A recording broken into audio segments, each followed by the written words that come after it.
కష్టాలు వస్తాయో, ఎంత వేదన వస్తుందో ఆయనకు అలాగే వచ్చింది. మనుషులు ముగ్గు వేశారు, మనుషులు దూషించారు, గాయపరిచారు. ఇవన్నీ అనుభవిస్తూ దేవుడు తనకిచ్చిన పనిని సంపూర్ణంగా చేశాడు. హల్లెలూయా. ఇప్పుడు దేవుడు మనకిచ్చిన పని ఎందుకు మనం పిలిచాడు? సేవ ఎందుకు పిలిచాడు? మన సేవ మనుషులు పిలిస్తే వచ్చామా? మనం దేవుడు పిలిస్తే సేవ చేస్తున్నాం. దేవుడు పిలిచి మనం సేవకు అప్పగించాడు కాబట్టి ఎలా చేయాలి మనం సేవ? ఆయన ఎందుకు మనకు సేవ ఇచ్చాడు? మనుషులు మనం పట్టుకోవాలి. హల్లెలూయా. చేపలు పట్టే జాలలను పెంచి మనుషులు పెట్టే జాలలుగా చేశాడు ఆయన. ఇప్పుడు మనల్ని పిలిచాడు ఎందుకు? ఆత్మను సంపాదించాలి, ఆత్మను సంపాదించాలి. నశించిపోతున్న ఆత్మను రక్షించి ఆయన సన్నిధిలో నిలబెట్టడానికి ఆయన వాళ్ళని పిలిచాడు. ఆత్మను వాళ్ళు సంపాదించాలి. రెండవదిగా, సంపాదించిన ఆత్మలను సత్యం మీద, ఉపదేశం మీద కట్టాలి, వారి సంఘంలో స్థిరపరచాలి. మూడవదిగా, ఈ ఆత్మను పరిపూర్ణతలోకి ఎదిగించాలి, రాకడకు సిద్ధపరచాలి. హల్లెలూయా. ఇందుకే దేవుడు మనం పిలిచాడు. దేని కొరకు కాదు, మన మీద సేవ ద్వారా సంపాదించుకొని జీవించడానికి కాదు, హాయిగా లోకంలో జీవించడానికి కాదు. ఈయన మనం ఎందుకు పిలిచాడంటే ఈ అనుభవాలు మన ద్వారా ఈ లోకంలో జరగాలి. ఆయన లోకంలో దేవుని పరిచయం పరిపూర్ణంగా చేసి దేవుని నామాన్ని మహిమపరచాలి. మన ద్వారా దేవుని నామం మహిమపరచబడాలి. హల్లెలూయా. మన ద్వారా దేవుని నామానికి ఎక్కడ అవమానం కలగకూడదు. యాకోబు ద్వారా అవమానం కలిగింది, మన ద్వారా కలగకూడదు. మన ద్వారా కలగకూడదంటే మనం ఆయన పనిని క్రమంగా చేయాలి. ఆయన పని సాధ్యమైన సాధారణమైన పని కాదు. ఆత్మను సంపాదించడం సాధారణమైన పని కాదు. ఈ దినం వరకు మనం సంపాదించాము, కానీ రాబో దినాలు కష్టమైనవి. రాబో దినాలు అంత సులభంగా ఆత్మను సంపాదించాలి. ఎక్కడ అడుగు పెట్టినా, ఎక్కడ ఏం చేస్తున్నా ఈ లోక సంబంధమైన మతోన్మాదుల నుంచి అడ్డుగా నిలబడుతున్నారు. ఆత్మను సంపాదించడం కష్టం. ఇంకా ఇక్కడ అంత ఆటంకం ఉండవని నాకు తెలియదు, కానీ మా ప్రాంతంలో ఏ పల్లెలో కూడా వెళ్ళడానికి వీలేదు. సువార్త ప్రకటించడానికి ఒక పల్లెలోకి వెళ్దామని అడుగు పెడితే ఎంట్రన్స్లోనే ఊళ్ళో పోకముందే అక్కడ ఆ బీజేపీ వాళ్ళు, ఆర్ఎస్ఎస్ వాళ్ళు ఉంటారు. మీరు ఎక్కడికి పోతున్నారు అర్థమిస్తారు. మా ఊళ్ళో మీరు సువార్త ప్రకటించాలని వీలేదు, వెళ్ళిపోదు. మీరు అలాగే బలవంతం వెళ్ళారా, మీకు శిక్ష పడుతుందంటారు. వెంటనే కంప్లైంట్ చేస్తారు, మత మార్పు చేస్తున్నారు. ఇలాంటి ఆటంకాలు అక్కడ ప్రారంభమైన, ఇక్కడ కూడా కొన్ని ప్రాంతాల్లో ప్రారంభమైన కొడుతున్నారు. వీడియోస్ చూస్తున్నాము. కాబట్టి సులభం కాదు, చాలా కష్టతరం. ఆత్మను సంపాదించడం అంత సులభం కాదు, కానీ మనం సంపాదించాలి. అందుకే దేవుడు మనం పిలిచాడు. హల్లెలూయా. యేసయ్యను అందుకే దేవుడు పిలిచాడు, పంపాడు. పంపిన పనిని పూర్తి చేశాడు. ఆనాడు కూడా యేసయ్య కష్టతరం. ఆనాడు మతోన్మాదులు, శాస్త్రులు పరిచయం మతోన్మాదులు. ఈనాడు వేరే హిందూస్ వాళ్ళు వచ్చి, హిందూ పరిషత్ వాళ్ళు వచ్చి మతోన్మాదులు ఉన్నారు. ఆనాడు ఎవరో కాదు, శాస్త్రుల పరిచయంలో మతోన్మాదులు. యేసయ్యకు విరోధంగా నిలిచిన వాళ్ళే యేసయ్యకు విరోధంగా నిలిచారు. యేసయ్యను పట్టించిన వారే, యేసయ్యను సిలువ వేయటకు అప్పగించిన వారే మతోన్మాదులు వారే. యేసు ప్రభు అట్టి వారి మధ్యలో పరిచయం చేశారు. హల్లెలూయా. అందుకనే యేసు ప్రభు ప్రారంభంలోనే అరణ్యమునకు కొనిపోబడేది. సేవ ప్రారంభించమంటే ఆయన ఆత్మచేత అరణ్యమునకు కొనిపోబడాడు. ఎవరితో? ఆయనకంతగా పోలేదు. ఆత్మ అరణ్యానికి ఆయన కొనిపోయిందంట. పరిశుద్ధాత్మ అరణ్యంను కొనిపోయింది. ఆ అరణ్యంలో 40 రాత్రి పగలు తండ్రి వద్ద ఆయన మొరపెట్టుకున్నాడు. 40 రాత్రి పగలు దేవుని వద్ద మొరపెట్టుకుని ఆత్మ శక్తితో తిరిగి వచ్చాడంట. హల్లెలూయా. ఆత్మ బలముతో వచ్చి పరిచర్య ప్రారంభించాడు. ఎందుకు? తను అడ్డగించే మతోన్మాదులు ఎందరో అక్కడ ఉన్నారు. తన ద్వారా ఆయన పంపాడు, తండ్రి పంపాడు. తండ్రి పని చేయకుండా అడ్డగించేవారు చాలా మంది ఉన్నారు. అడుగడుగునానికి అడ్డంకులు ఉన్నాయి. వాటిని జయించడానికి, వాటిని ఎదిరించి తండ్రి పని పూర్తి చేయడానికి ఆయన ఆత్మ బలముతో తిరిగి వచ్చాడు. హల్లెలూయా. ఆత్మతో అరణ్యములో కొనిపోబడ్డాడు, ఆత్మ బలముతో తిరిగి వచ్చాడు. బలముతో తిరిగి వచ్చి సేవ చేశాడు. ఆ బలము లేకపోతే వారనే మాటలు, వారు వేసే దూషణ మాటలు భరించడం కష్టం. ఈనాడు మనకేదైనా అడ్డంకం వస్తే మనం నిలబడగలుగుతున్నామా?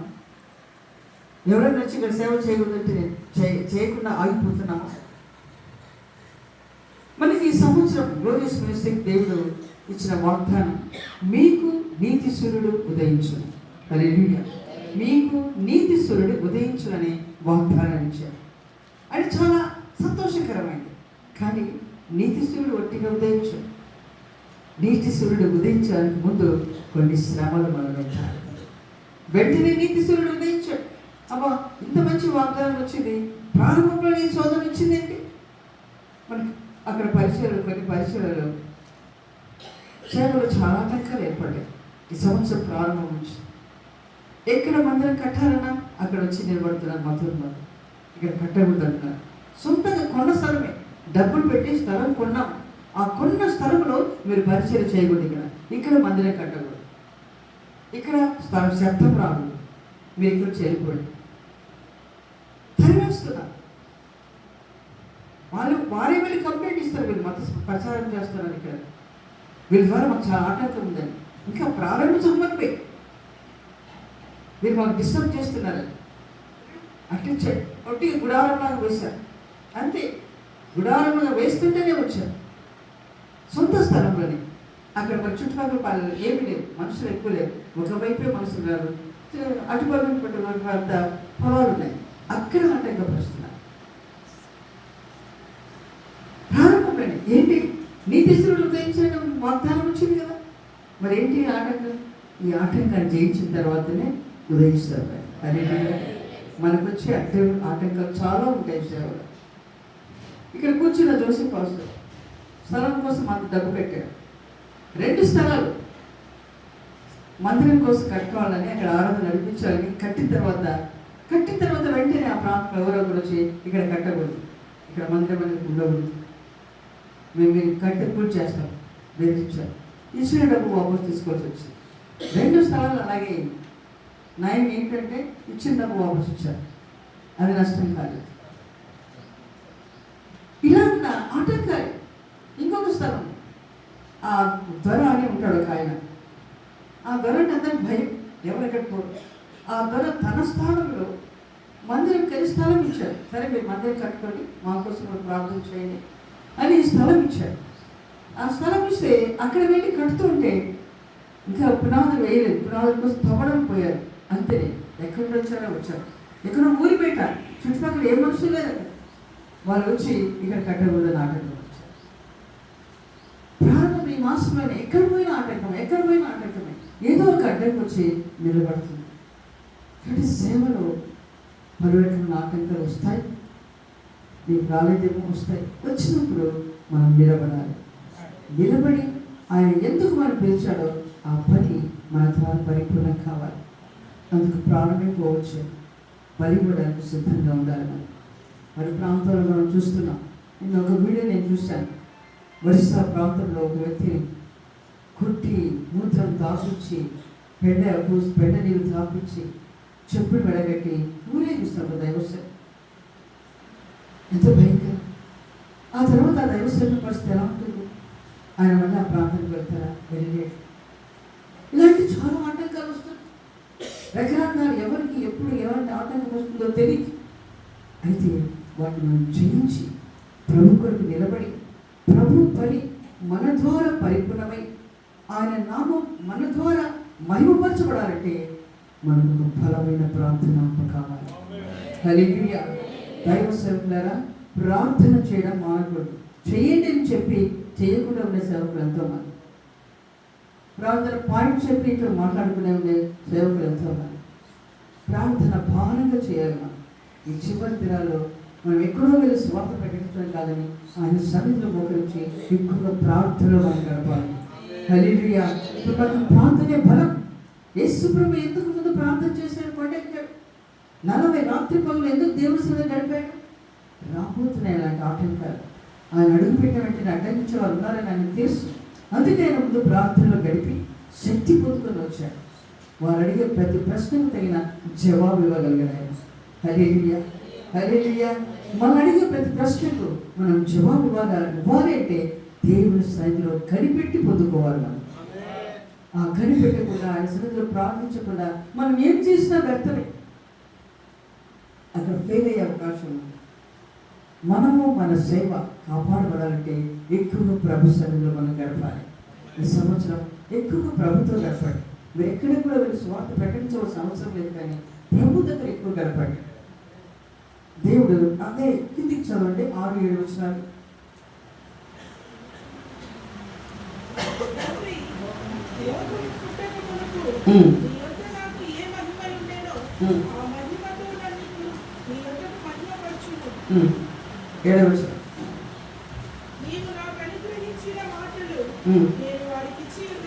నీవు నాకు అనుగ్రహించిన మాటలు నేను వారికి ఇచ్చి ఉన్నాను. వారు ఆ మాటలను అంగీకరించి నేను నీ యొద్ద నుండి బయలుదేరి వచ్చిందని.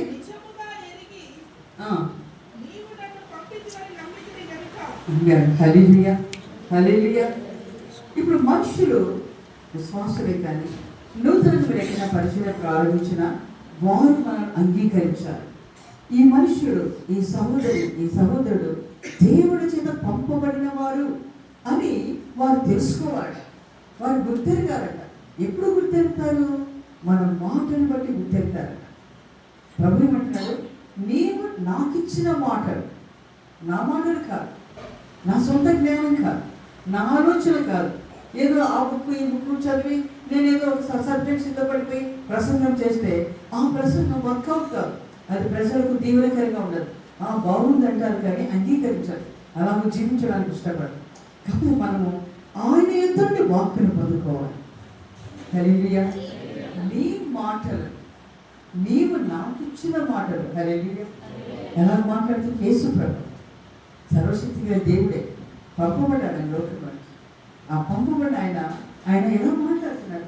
నీవు నాకు ఇచ్చిన మాటలు. నా ఇష్ట ప్రకారం నేను మాట్లాడలేదు, నా ఇష్ట ప్రకారం నేను ఏమి చేయట్లేదు. నీవు నాకు ఇచ్చావు మాటలు. ఎప్పుడు ఇస్తారు మాటలు మనకు? ఆయన సన్నిధిలో కనిపెట్టినప్పుడు దేవుడు మనకు వాక్కులు ఇస్తాడు. హల్లెలూయా. ఆయన సన్నిధిలో మోకరించి ఆయన సన్నిధిలో మన వాక్యం పట్టుకొని ధ్యానిస్తున్నప్పుడు దేవుడు మనకు వాక్కులు బయలుపరుస్తాడు.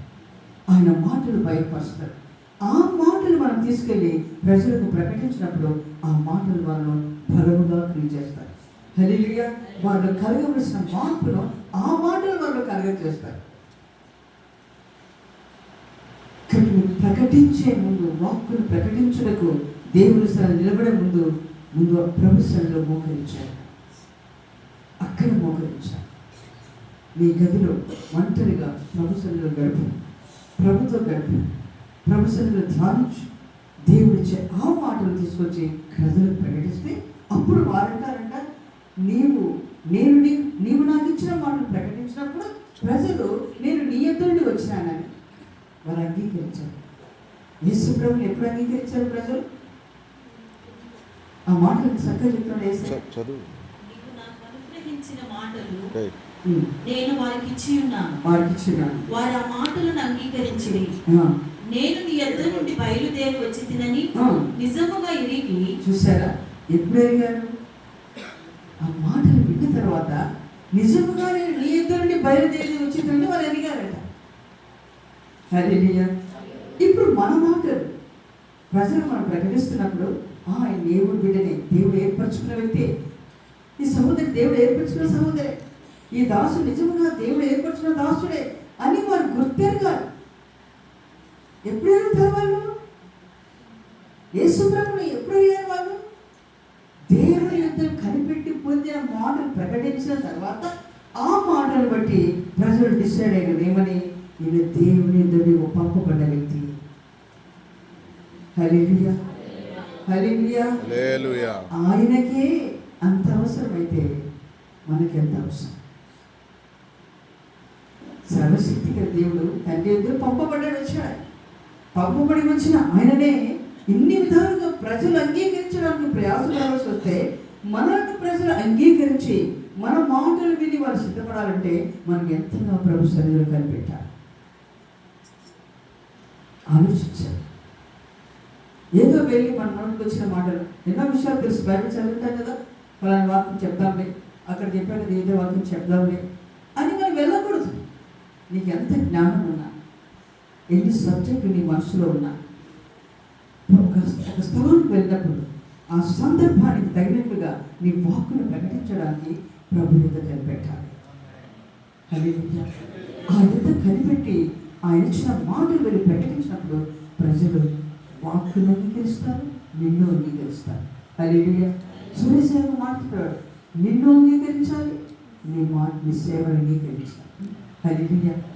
హల్లెలూయా. ముందు నిన్ను అంగీకరించాలి, తర్వాత నీ సేవ. నువ్వు ఎలాగ నడుచుకుంటున్నావు? నిజంగా ప్రార్థన చేస్తున్నావా? ప్రొఫెసర్లు గడుపుతున్నావా?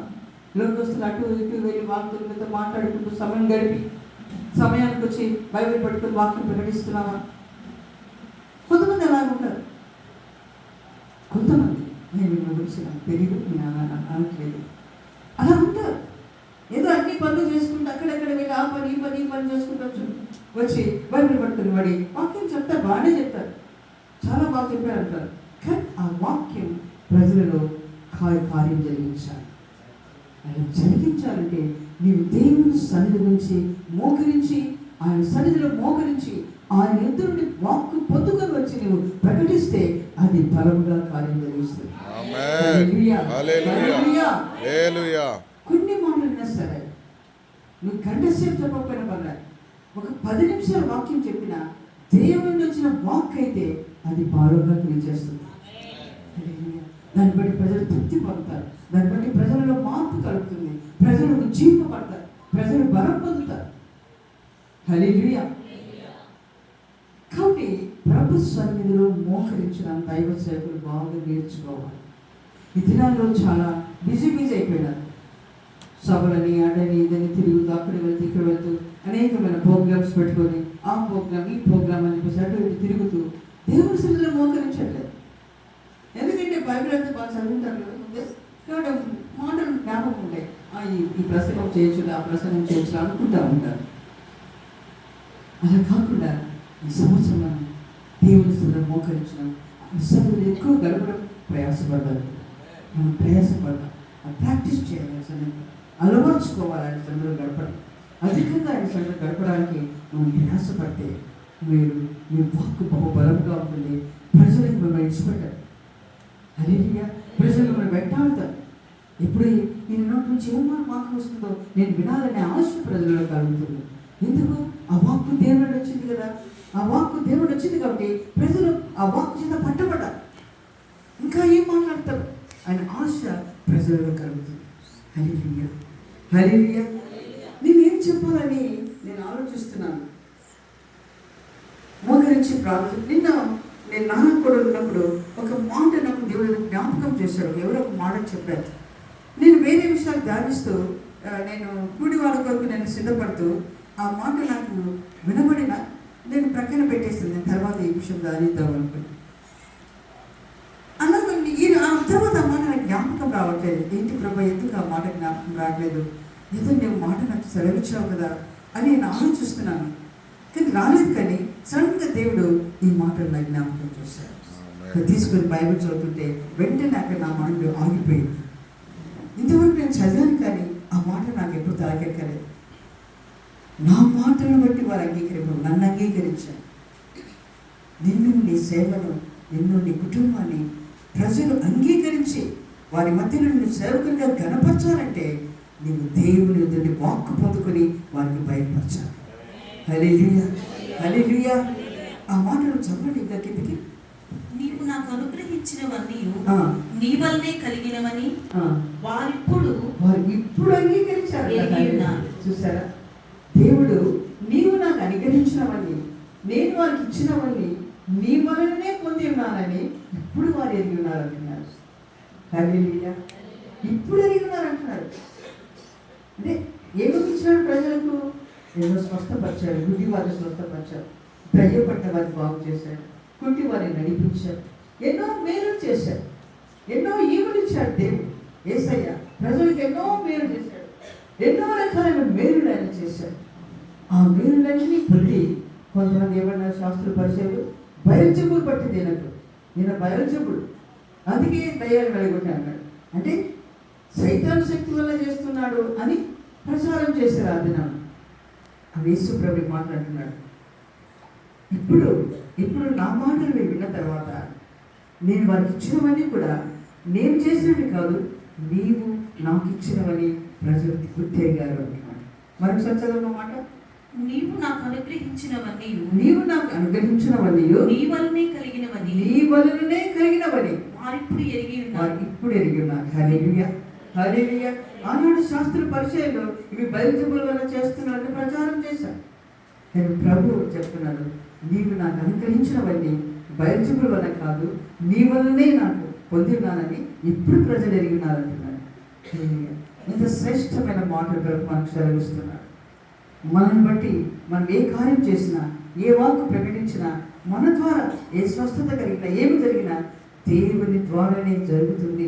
ఇది దేవుని దైవ సేవ పొందుకొని మనకి ఇస్తున్నాడు, దేవుని యొక్క పొందుకొని ఈ వరం పొందుకొని స్వస్థపరుస్తున్నాడు అని ప్రజలు మన గురించి మాట్లాడుకోవాలి. హల్లెలూయా. అందుకు మనకు బలమైన ప్రార్థన అవసరం. వేకువన లేచి ప్రార్థించగలగాలి.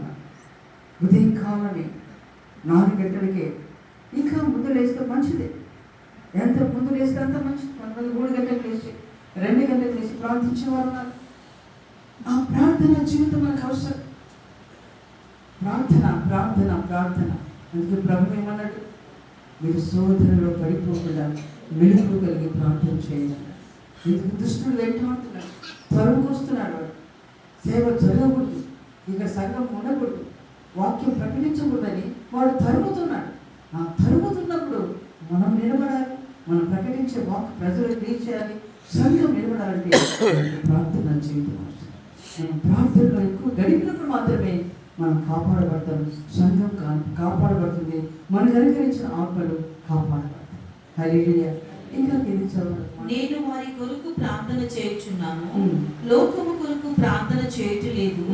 నీవు నాకు అనుగ్రహించి ఉన్న వారు నీ వారైనందున వారి కొరకే ప్రార్థన చేయుచున్నాను. నావన్నీ నీవి, నీవియు నావి. ఇంకా పైన ఒక మాట ఉంటుంది, నీ నామమును వారికి ఇచ్చున్నాను. పైన నీ నామమును వారికి నేను ఇచ్చున్నాను అంటున్నాడు. హల్లెలూయా, హల్లెలూయా. లోకము నుండి నీవు నాకు అనుగ్రహించిన మనుషులకు నీ నామమును ప్రత్యక్షపరిచితిని. చూసారా? హల్లెలూయా. నీ నామమును ప్రత్యక్షపరిచితి అంటున్నాడు. లోకంలో నాకు మనుషులు ఇచ్చారు, నా ద్వారా రక్షణ పొందారు, సువార్త ప్రకటించాను, స్వస్థతల కార్యం జరిగించాను, నన్ను వెంబడిస్తున్నారు ప్రజలు. వారికి నీ నామమును ప్రత్యక్షపరిచితిని. హల్లెలూయా. ప్రకటించితిని కాదు, ప్రత్యక్షపరిచితి అంటే కనుపరిచారంటే నాలో నీ నామమును వారు చూశారు. నామం అంటే దేవుని స్వభావం. హల్లెలూయా. ప్రత్యక్షపరిచారు దేవుని స్వభావాలను, ప్రత్యక్షపరిచాడు యేసయ్య. దేవుడు అంటే ఎలా ఉంటాడు, ఆయన స్వభావాలు ఎలా ఉంటాయో యేసయ్యలో ప్రజలు చూడగలిగారు. ప్రత్యక్షపరిచాడు. హల్లెలూయా. ఆయన స్వభావాలు ప్రత్యక్షపరిచాడు యేసయ్య. మరి మనలో దేవుని స్వభావాలు ప్రత్యక్షపరచబడుతున్నాయా? దేవుని స్వభావాలు ప్రజలు మనలో చూస్తున్నారా? మనం చూసినప్పుడు దేవుని చూసినట్లుగా ఉండాలి.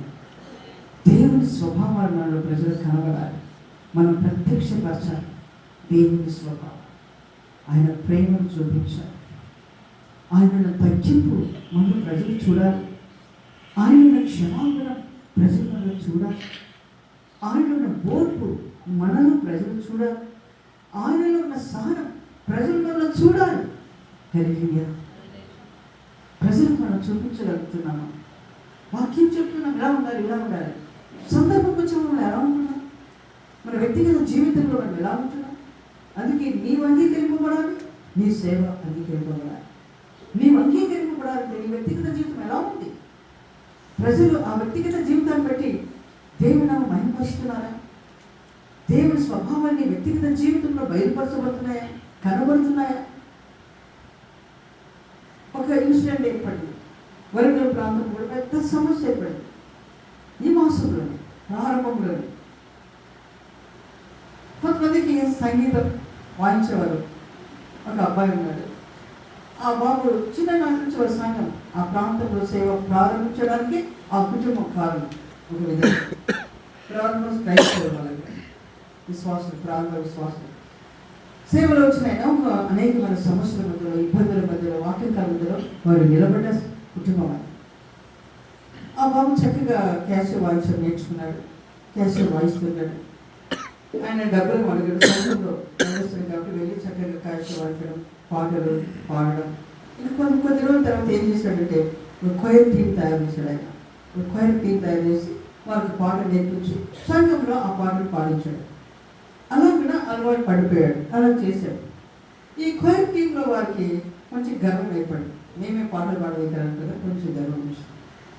గర్వం ఏర్పడి వాళ్ళే పాడారు. వేరే వాళ్ళు పాడితే క్యాషియో సరిగ్గా పాడరు కాబట్టి నేను కొట్టట్లేదని అబ్బాయి. వారి తాళం సరిగ్గా పాడదు, ఏదో పాడుతున్నారు, దాన్ని నేను క్యాషియో కొట్టే నాకు కష్టం, నేను కొట్టలేకపోతున్నాను. వారి పాట పాడితే వారు కొట్టుకోవడం, తగ్గిన వాళ్ళ పాట కొట్టకపోవడం, ఇవన్నీ సంబంధం ఏర్పడ్డాయి. దాంతో గలిబిలి ఏర్పడి సంఘంలో. అయితే మా ఫైర్ వద్దు, ఫైర్ లేకుండా ఉంటాం మేము, ఫైర్ మాకు అవసరం లేదని కొంతమంది సంఘిస్తారు. ఫైర్ లేకపోతే ఏం బాగుంటుంది, ఫైర్ ఉంటేనే నేను క్యాషియో వహిస్తానని ఇలా గలిబిలి ఏర్పడి కొంతమంది దాంట్లో గొడవ ఏర్పడి అసమాధానం ఏర్పడి ఆగిపోయారు. ఇప్పుడు ఆ అబ్బాయి రావట్లే, కుటుంబం కూడా రాలేదు. కొత్త సంవత్సరం ఆరాధన కూడా రాలేదు అబ్బాయి. అంతవరకు ఉన్నాడు. 10 వరకు అక్కడే ఉన్నాడు. వస్తారు అన్ని సెట్ చేసుకొని పోయినాడు. తనకు విరోధంగా ఉన్నవారు కనబడేటప్పుడు వీళ్ళందరూ వస్తున్నారు, నేను రానంతా ఇంట్లో కూర్చున్నాను. నేను రావట్లేదని కూడా చెప్పలేదు. నేనంతా లేదు. మరి క్యాషియోకి అలవాటు పడ్డారు కదా పాటలకు, ఆ క్యాషియో లేదు. జమ్ము కొడుకుని అవస్థపడ్డారు. ఆ దైవ సేవకుడు చాలా బాధ అయిపోయింది. ఇట్లా చేశాడేంటి, క్రిస్మస్ రోజు అలాగే చేశాడు, ఈ నూతన సంవత్సరం అలాగే చేశాడు, ఇప్పుడు నేనేం చేయాలి? ఫస్ట్ వారం వచ్చింది, ఈ కొత్త వారం మొదటి వారమైనా కనీసం ఇక్కడ క్యాషియో పెట్టుకుంటామని ఒక క్యాషియో మా ఇంట్లో ఒక అబ్బాయిని పిలిచాడు. ఈ సహోదరుడు ఏం చేశాడంటే ఎప్పుడు వాయించేవాడు కదా, కొత్త సంవత్సరానికి పోలేదు. సరే ఇంకా వాళ్ళు ఎవరు రారు కదా, నాకు విరోధంగా ఉండేవాళ్ళు రారు, ఇప్పుడు నేను ఇక్కడ వెళ్ళి పెట్టుకుంటా అని చెప్పేసి ఆయన వచ్చాడు. ఆయన క్యాషియో తీసుకుని వచ్చాడు. వాళ్ళు వచ్చారు. ఈ సందర్భంలో కొంచెం క్లాస్ వచ్చింది. అప్పుడు దైవ సేవకుడికి ఫోన్, ఆయన వేరే ప్రాంతం నుండి రావాలి, వచ్చేటప్పుడు ఇక్కడ వేరే వ్యక్తి నడిపిస్తూ ఉంటాడు. వరంగల్ ప్రాంతం ఉరుసులో ఉంటాడు. ఆ ఉరుసులో దైవ సేవకు ఉంటాడు. ఇక్కడ ఒక బాబు వచ్చి నడిపిస్తాడు. నడిపించే సమయంలో ఎంత జరుగుతుంది కలిగి. కోయలో ఉన్న ఒక అమ్మాయి వెళ్ళిపోయి అక్కడ మాస్టర్ ఫోన్ చేసి, ఇప్పుడు అన్న వచ్చాడు పెట్టుకోవడానికి, వేరే వాళ్ళు ఎవరో వచ్చారు, ఎవరు మీరే పంపించారా అని అడిగింది అమ్మాయి. అవును నేనే పంపించాను అన్నాడు. మరి వాళ్ళు పంపించేయమంటారు అన్నాడు. నేను పంపించిన వ్యక్తి నీవెందుకు పంపిస్తావు? పంపించదు అంటే మరి అలాంటి వ్యక్తి వచ్చాడు, ఎప్పుడు పెట్టుకుంటాడు ఆయన వచ్చాడంటే, ఆయన ఇష్టం పెట్టుకుంటే పెట్టుకున్నాను, లేకపోతే వెళ్ళిపోమని. ఆయన మాట వరుస అన్నాడు, వెళ్ళిపోమన్నాడు కదా, టక్కని వెళ్ళిపోయాడు. ఆయన బట్టి పోయినంతా వేసిపోయింది. పెద్ద గరిబి అయిపోయింది అక్కడ. దీన్ని ఇట్లా అయిపోయింది అని చాలా అసమానం గొడవ. ఇప్పుడు ఏం చేయాలి దైవ సేవకుడు? వాళ్ళు వెళ్ళిపోయారు. రాత్రి నా దగ్గరికి వచ్చేవాళ్ళు అందరు, ఆ గ్రూప్ వచ్చి మేము ఇట్లా పాడతాం మాకు అటు పెట్టుకొని ఏం లేదని వాళ్ళు నాకు వచ్చి కంప్లైంట్ ఇచ్చారు. సరే ఇప్పుడు వీళ్ళు ఏం చేయాలి దైవ సేవకుడు? వాళ్ళేమో పోయి లేచిపోయారు, అగెనిస్ట్ అయిపోయారు. కొంచెం దైవ సేవకుడి మీద వాళ్ళకి ఆయాసం ఏర్పడింది. సేవకుడు ఇలా చేశాడు, వెళ్ళిపోమన్నా ఇవ్వనని ఆయన బాధపడుతున్నాడు. నేను అడిగాను, నీ నిజంగా వెళ్ళిపోమనంటే, నేను వెళ్ళిపోమని వెళ్ళిపోలేదు, పెట్టుకుంటే పెట్టుకోవాలి, లేకపోతే వెళ్ళిపోమని అట్లా అన్నాను నేను. అంతే నేను వెళ్ళిపోవాలని వెళ్ళిపోమని చెప్పాలని కాదు, క్యాషియో విషయం నేను చెప్పాను అన్నాను. ఆ తర్వాత ఇక మళ్ళీ మసలు వెళ్ళి మోసంలో చర్చికి వెళ్ళిపోయాను. అక్కడ విషయం వెళ్ళిపోయిన వాళ్ళు మరి సరే నెక్స్ట్ సండే వచ్చింది. నెక్స్ట్ సండే కూడా వాళ్ళు రాలేదు. అలాగే ఉంటాయి నాకు పాత విశ్వాసులు, కష్టంలో నష్టంలో సంఘంలో నిలబడిన వాళ్ళు, ఎంతో ఆదుకునేవారు సమాజాన్ని. మరి ఇప్పుడు ఈ విషయంలో వాళ్ళకు అసమాధానం దూరంగా ఉంది. వాళ్ళని వదిలేనా మనం కలిసిన వచ్చా లేకపోలేదు, ఏం చేయాలి చెప్పండి సర్వసభ్యులు, మీరైతే ఏం చేస్తారు? అంటే ఇప్పుడు ఏం చేస్తారు? దగ్గరికి వెళ్ళి మాట్లాడారు. అలాంటి సందర్భాలు 4 సార్లు జరిగినాయి వాళ్ళకు. అందుకే దైవ సేవకుడు విసిగిపోయాడు. ఎప్పుడు ఇట్లా జరుగుతుంది, నేను మళ్ళీ ఇప్పుడు నేనే పోయి మాట్లాడినా. అక్కడ విశ్వాసం తగ్గే వాళ్ళు ఏమన్నారు, మీరు పోకూడదు, సేవకుడు వాళ్ళే రావాలి, వాళ్ళు వస్తే మీరు పోయి వాళ్ళని తీసుకొచ్చి అర్థం తగ్గాలి. ఇంత క్లాస్ అయిపోయింది. ఇప్పుడు ఏం చేయాలి దైవ సేవకుడు? ఈయన పోయి మాట్లాడి తీసుకొచ్చుకుంటే మేము రామంటారు, వీళ్ళు వాళ్ళే రావాలి, సమాధానం పడాలని. ఇట్లా జరుగుతుంది. ఏం చేయాలి? నేను సడన్గా వెళ్ళాను ఆ ప్రాంతానికి. వెళ్ళి అక్కడ దైవ సేవకులు ఎవరు రావట్లేదు, నేనే వెళ్ళాను వాళ్ళకి. వెళ్ళి వాళ్ళు ఎప్పుడు వద్దామని వాళ్ళు అడిగి ఉన్నారు. వాళ్ళ మనసు కూడా ఎప్పుడెప్పుడు మందిరానికి రావాలని. ఎందుకంటే అబ్బాయికి సంగీతం పిచ్చి, తన జీవితంలో కొన్ని కొరతలు ఏర్పడ్డాయి. దానివల్ల సమస్తం కోల్పోయిన స్థితిలో దుఃఖంతో ఉన్న వ్యక్తి ఈ సంగీతం వాయిస్తూ పాడుతుంటే మనసు నెమ్మది. ఆ మాటే చెప్పాడు అతను, ఏం లేదు ఆంటీ, నాకు సంగీతం వాయిస్తూ ఆ పాడుకుంటుంటే నాకు ఒక నెమ్మది, నా జీవితం అదే, అది లేకపోతే నాకు పిచ్చి పడినట్టు అవుతుంది, నేనేం చేస్తాను నాకు తెలియట్లేదు అన్నాడు. సరే మీరు రండి, మీరు 2 పాటలు మీకు ఇస్తారు, 2 పాటలు పాడండి, మీరు తగ్గండి, వేరే వాళ్ళు పాడతారు. మరి వేరే వాళ్ళు పాడినప్పుడు నేను ఎందుకు కొట్టట్లేదు అంటే, వాళ్ళు తాళం కుదరట్లేదు, అందుకే నేను కొట్టట్లేదు. తాళం కుదరపోయినా కార్డ్స్ కొట్టు, నేను వాళ్ళ పని డ్రమ్ కొట్టుకుంటాను, నేను కార్డ్స్ కొట్టు అని చెప్పి తీసుకొని వచ్చాను. తీసుకొచ్చి సమాధానం పరిచాను. సమాధానం పరిచిపోయిన తర్వాత ఇక్కడ సేవలు అంటారు, ఏంటి ఆంటీ ఇట్లా తీర్పించింది, ఇట్లా తీర్పిందండి, మనం కొయ్యలు వద్దనుకుంటుంటే కొయ్య పెట్టిపోయింది అని వాళ్ళు అనుకుంటున్నారు. మరి దేవుడైతే ఏం చేస్తారు చెప్పండి? ఆ సందర్భంలో ప్రభు ఉన్నాడు అక్కడ, ఏం చేస్తాడు? ఏం చేస్తాడు? సమాధానం పరుస్తారు అందరు. అది వాళ్ళ బలహీనత, వాళ్ళకు కొరత ఏర్పడింది. ఆ కొరత మనం చూడకూడదు కదా, వాళ్ళ మంచితనమే మనం చూడాలి. వాళ్ళ మంచితనం చూడాలి, వాడు తీసుకొచ్చి కూర్చోబెట్టుకోవాలి. ఎలాగైనా దైవ సేవలు ఏం చేయాలి? ఎవరిని నష్టపరచుకోదు. ఒక గొర్రె తప్పిపోతే ఏం చేస్తున్నాడు కాపరి? ఆ గొర్రెని వెనక్కి వెంటాడి తీసుకొచ్చి పెట్టుకోవాలి, పోగొట్టుకోవచ్చు. మనకి ఎంత తగ్గింపు అవసరమైతే అంత తగ్గించుకోవాలి. హల్లెలూయా. మన పాప శాప రోగ భారంలో యేసయ్య మీద వేసుకున్నాడు. ఆయన మోసాడు కదా, మనం పోయి తింటారని. పరిశుద్ధ స్థలంలో వచ్చే అర్పణలను ప్రతి దోషుని ఎవరు భరించాలి? దైవ సేవకులు భరించాలి. దైవ సేవకుల దోషాన్ని భరించాలి. భరించినప్పుడు భరించిన వాళ్ళు ఎలా చేస్తారు? తగ్గించుకుంటారు. భరించిన వాళ్ళు కోపడతారా? నువ్వు ఇట్లా చేస్తున్నావు, నువ్వు వస్తారా అంటామా? అనకూడదు. మనం ఎంత తగ్గించుకొని, ఎంత సమాధానం హృదయం కలిగి వారిని చేర్చుకుంటే వారి విరక్తి. కొత్తగా వచ్చిన వాళ్ళు ఈ సందర్భాన్ని చూసి ఏమనుకుంటారు? పాత విశ్వాసులు అలా చేస్తే పట్టించుకునే దైవ సేవకుడు, ఒకవేళ మేము మా జీవితంలో సంభవిస్తే మనం పట్టించుకుంటారా అని ఆలోచన రాదా? వస్తారు. వచ్చి వాళ్ళు ముందేమో అనుకుంటారండి. కాబట్టి అలా ఇతరులు అభ్యంతర పడకుండా ఇంతగా తగ్గించుకున్నాడు. దైవ సేవకుడు దేవుని స్వభావాన్ని ప్రత్యక్షపరచాలి. హల్లెలూయా, హల్లెలూయా. యేసు ప్రభు తండ్రి నామం, నీ నామమును ప్రజలకు నేను ప్రత్యక్షపరచానన్నాడు. సందర్భం వచ్చినప్పుడు ఎప్పుడు ప్రత్యక్షపరుస్తాం? మనము ఎప్పుడు ప్రత్యక్షపరుస్తాం? మామూలుగా ప్రత్యక్షపరుస్తామా? మనం తగ్గింపు ఉందో లేదో ఎవరు చూస్తారు? క్షమించే హృదయం ఉందో లేదా అని ఎప్పుడు తెలుస్తుంది? సందర్భం వచ్చినప్పుడు. ఆ సందర్భం వచ్చినప్పుడే తెలుస్తుంది, లేకపోతే తెలుస్తుందా? తెలియదు. కానీ ఇలాంటి సందర్భాలు సంఘంలో వస్తాం.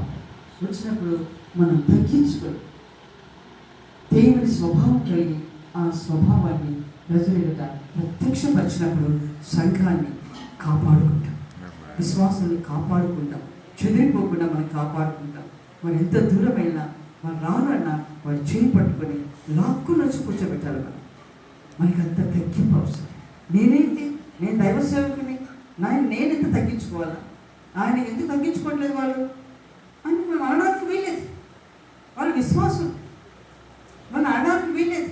మనం తగ్గించుకున్నప్పుడే దేవుని నామం మనం బట్టి మహిమపరచబడుతుంది. హల్లెలూయా, హల్లెలూయా. మోషే, దేవుడు ఏం చెప్పాడు మోషేకు? బండ దగ్గరికి వెళ్ళి మాట్లాడన్నాడు. మాట్లాడమంటే మోషే ఏం చేశాడు? కోపం వచ్చితో కొట్టాడు. అంతే. ఒక్కసారి కదా, 2 సార్లు కొట్టాడు. కర్ర తీసుకుని 2 సార్లు బాధలు కొట్టాడు ఆ బండ. కానీ దేవుడు నీళ్ళు ఇవ్వలేదా? దేవుడు మాట్లాడమంటే మోసం కొట్టాడు, అయినా కానీ దేవుడు ఏం చేశాడు? నీళ్ళు ఇచ్చాడు. నీళ్ళు ఇచ్చాడు అక్కడ. ఇచ్చినాడు కానీ తర్వాత ఏమన్నాడు? నీవు నా నామము నా ప్రజలంట పరిశుద్ధపరచలేదు, నా నామాన్ని నువ్వు పరిశుద్ధపరచలేదే. అంటే నేను చెప్పిన మాట నేను అవిధేయంగా ప్రవర్తించావు కదా, అవిధేయత చూపించావు అక్కడ. మోసే అహరోనులు ఏం చేశారు? అవిధేయత చూపించారు.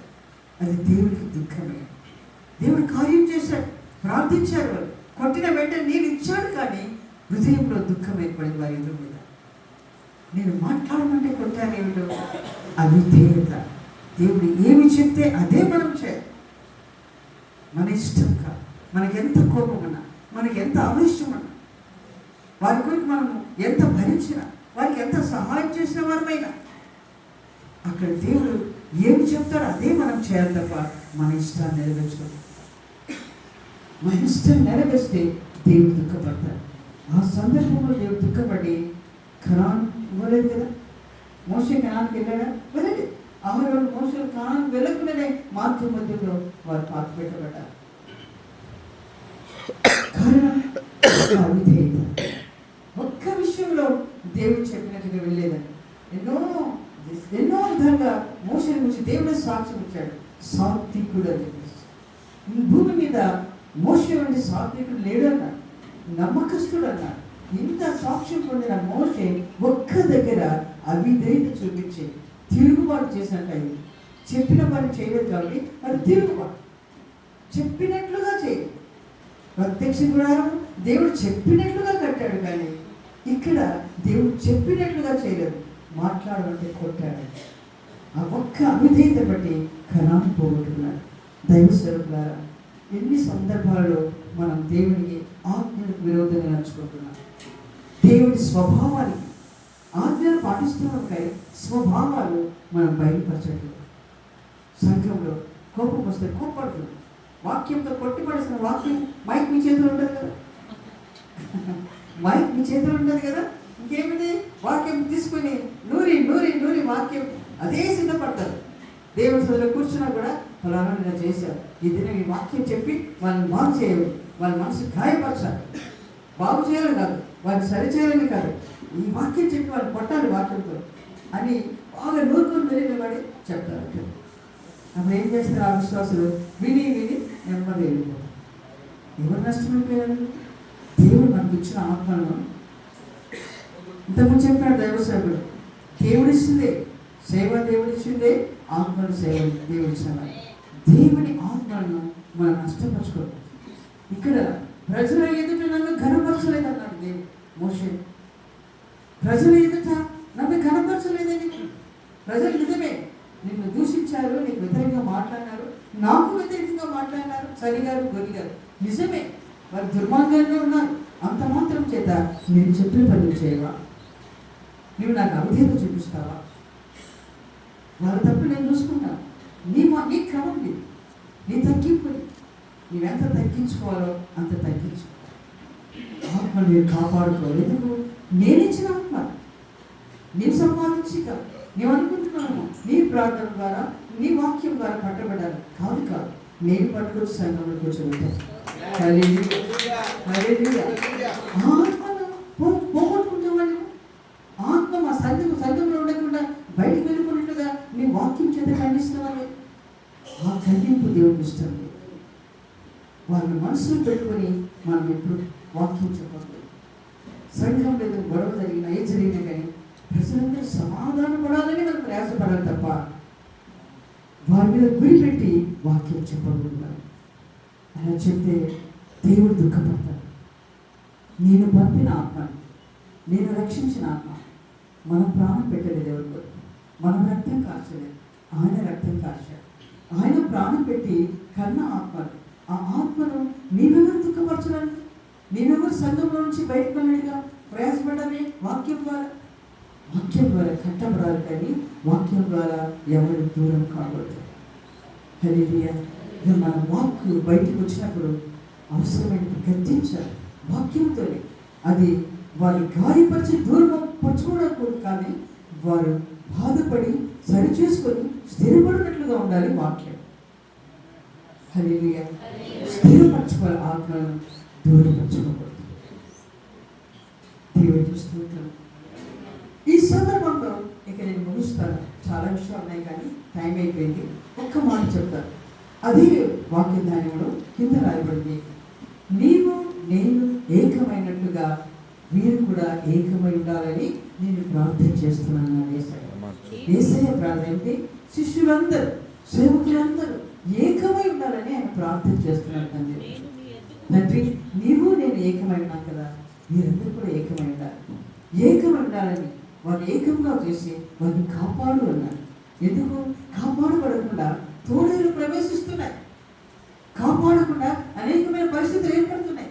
ఈ పరిస్థితుల మధ్యలో ఎవరు తొట్టిల్లకుండా ఉన్నారంటే సేవకులందరి మధ్యలో ఐక్యత, సేవకులందరూ కలిసి ప్రార్థన, ఒకరి కొరకు ప్రార్థన, ఒక సంఘంలో ఏర్పడిన సమస్య కొరకు సేవకులందరూ కలిసి ప్రార్థించినప్పుడు ఆ సమస్య పరిష్కరించబడుతుంది. హల్లెలూయా, హల్లెలూయా. ఏ సంఘం సమస్య ఆ సంఘం చూసుకోవడం కాదు, ఏ సేవకుడు సమస్య ఆ సేవకుడు చూసుకోవడం కాదు. మనం ఐక్యత కలిగి ఉండాలి. ఐక్యత కలిగి ఉండాలంటే ప్రతి మాసం మనం కూడుకోవాలి. హల్లెలూయా. ప్రతి మాసం మనం కూడుకొని, అన్ని సంఘాల్లో అన్ని సమస్యలు కాదు, ఒక్కొక్కసారి ఒక్కొక్క సంఘంలో సమస్య వస్తుంది. ఈ సమస్య నా సంఘంలో ఏర్పడింది అని దైవసేవకులు చెప్పినప్పుడు ఆ సమస్య కొరకు అందరూ ప్రార్థించాలి. గట్టిగా పాడుకొని వాక్యం చెప్పుకొని పోవడం కాదు. దైవసేవకు మనం సమకూర్చబడినప్పుడు ప్రార్థన చేయాలి. ఒకరి సమస్య కొరకు ఒకరు ప్రార్థన చేయాలి. హల్లెలూయా. అలా ప్రార్థన చేసుకోవడం వల్ల ఒకరికొకరు ధైర్యపరచుకుంటారు. దేవుని మాటల చేత దైవసేవకులు ధైర్యపడి నిలబడే అవకాశం ఉంటుంది. కొన్నిసార్లు కురిగిపోయే అవకాశం, చెదిరిపోయే అవకాశం. నేను చెప్పే వర్ష ప్రాంతంలో జరిగింది. ఆ దైవసేవకుడు ఎంత కురిగిపోయి ఉంటాడు, మనం నిలబడడానికి ధైర్యం వస్తుందా? రాదు. మరి ఆ దైవసేవకులు ఎవరు ధైర్యపరచాలి? దైవసేవకులే ధైర్యపరచాలి. సహవాసం ఉన్నప్పుడు ఆ సహవాసంలో అలాంటి సేవకుల కొరకు ప్రార్థన చేయాలి. వారి దగ్గరికి వెళ్ళి బలపరిచి స్థిరపరచాలి. ఇలా కూడుకోవడం వల్ల ఒకరి సమస్యలు తెలుసుకొని చక్కగా ప్రార్థన చేసుకుంటారు. అందుకే యేసు ప్రభు వారందరూ కూడా ఐక్యంగా ఉండాలని ప్రార్థన చేస్తున్నారు. ఆ మాట చదవండి. పరిశుద్ధుడైన తండ్రి, మనము ఏకమైన లాగున వారును ఏకమై ఉండునట్లు నీవు నాకు అనుగ్రహించిన నీ నామమందు వారిని కాపాడమని ప్రార్థన చేస్తున్నాను. యేసయ్య హల్లెలూయా. కాపాడమనే మాట ఎందుకు వచ్చింది? అక్కడ చుట్టమిపోయే అవకాశం ఉంది. కాపుదల లేని పరిస్థితులు ఎన్నో వస్తాయి. కాపాడబడకుండా తొలగిపోయే పరిస్థితులు ఎన్నో వస్తాయి. కాబట్టి కాపాడబడాలి కాబట్టి వారు ఐక్యంగా ఉండాలి. హల్లెలూయా. దైవ సేవకులైన మనం ఐక్యత కలిగి ఉండాలి. ఈ ప్రాంతం అందరూ కలిసి ఇలా ప్రతి మాసం మీరు కూడుకొని ప్రార్థన చేయాలి. ఆ సమయంలో ఒక ప్రశ్న, మీ సంఘంలో ఎలా ఉంది పరిస్థితులు, ఎవరికైనా ప్రార్థన అవసరం ఉందా అని అడిగినప్పుడు వారు లేచి చెప్పాలి. ఈ సంఘం నా సంఘం సమస్య అయిపోయింది, దీనికోసం ప్రార్థన చేయాలి చెప్పినప్పుడు అందరు సేవకులందరూ చేతులెత్తి ఆ సమస్య కొరకు ప్రార్థించారు. అంత మాత్రమే కాదు, లోకంలో ఎన్నో సమస్యలు జరుగుతున్నాయి. వాటన్నిటి గురించి దైవ సేవకులు చేతులెత్తి ప్రార్థించారు. మోకరించగలిగిన మోకరించలేని వారు కూర్చొని అందరూ చేతులెత్తి ప్రార్థించినప్పుడు ఆ సమస్యలకు పరిష్కారం ఏర్పడుతుంది. హల్లెలూయా. దైవ సేవకుల కూడికంటే ప్రార్థన ముఖ్యం. ఆమేన్. ప్రార్థన చేయాలందరూ. గట్టిగా మనం పాటలు పాడుకొని 10 పాటలు పాడి వాక్యం చెప్పకపోతే వీలేదు. అది కాదు, మనం అందరూ కొడుకుని బాగా ప్రార్థించాలి. బాగా అభిషేకం చేత నింపబడాలి. తర్వాత కొద్దిసేపు అందరు బలపడినట్టుగా వచ్చే వాక్యం వినాలి. ఇలా చేయండి, ఐక్యత కలిగినండి. ఈ సంవత్సరం ప్రతి మాసం ఏదో ఒక స్థలంలో ముందే మీరు చెప్పుకొని కూడుకొని మీరు ప్రార్థన గడపండి. సమస్యలు గెలవాలి, ప్రార్థన చేయండి. లోకంలో దైవ సేవకు ఏర్పడుతున్న సమస్యలు, క్రైస్తవులు ఏర్పడుతున్న సమస్యల గురించి బాగా ప్రార్థన చేయండి. మనం సిద్ధపడాలి, మన సంఘాలను సిద్ధపరచాలి. హల్లెలూయా. భూమి మీద యేసయ్య తండ్రి నామాన్ని మహిమపరచాలి. ఎప్పుడు? పని పూర్తి చేసిన తర్వాత. ఎప్పుడు? నీవు నాకు ఇచ్చిన పనిని నేను పూర్తి చేసి నీ నామమును మహిమపరచదని, ఆయన ఇచ్చిన పనిని మనం సంపూర్తి చేయాలి. మధ్యలో ఆపకూడదు. అది సంపూర్తి చేసినప్పుడు తండ్రి నామం మహిమపరచబడుతుంది. హల్లెలూయా. దైవ సేవకులారా, మీకు అప్పగించిన పని విషయంలో తీవ్రత కలిగి, భారం కలిగి దేవుని స్థలంలో ప్రార్థనలో పోరాడుచు మీకు ఇచ్చిన పనిని సంపూర్తి చేయండి. అప్పుడు మిమ్మల్ని బట్టి దేవుని నామం మహిమపరచబడుతుంది. మీరు దేవుని నామాన్ని మహిమపరచడమే కాదు, మీరు కూడా దేవుడు మిమ్మల్ని మహిమపరుస్తాడు, మీ సంఘాన్ని మహిమకు సిద్ధపరుస్తాడు. హల్లెలూయా. అటు ప్రార్థనా జీవితం సేవకుల మధ్య ఐక్యత ప్రభు కలిగించును గాక. హల్లెలూయా. కళ్ళు మూసుకోండి.